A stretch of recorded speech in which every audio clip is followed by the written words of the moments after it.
Kolonel Asaf Hamami, Kapten Omer Maxim Netra, dan Sersan Os Daniel dari Pasukan Pertahanan Israel atau IDF telah diidentifikasi sebagai 3 sandera yang telah meninggal, yang dikembalikan Hamas dan dipulangkan ke Israel untuk dimakamkan. Kolonel Asaf Hamami yang tewas pada 7 Oktober dianggap sebagai tentara pertama yang menyatakan bahwa Israel sedang dalam keadaan berperang.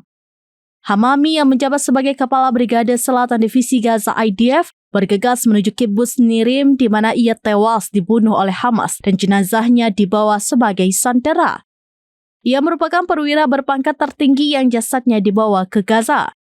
Dikutip dari The Jerusalem Post pada Senin 3 November 2025, Hamami dan keluarganya menjadi orang pertama yang menyadari adanya serangan besar dari Hamas dan langsung menyampaikan pesan itu melalui radio. Hamami kemudian terluka akibat serangan dan dibawa ke tempat perlindungan sebelum meminta bantuan kepada rekan-rekannya.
Download Tribun X sekarang, menghadirkan lokal menjadi Indonesia.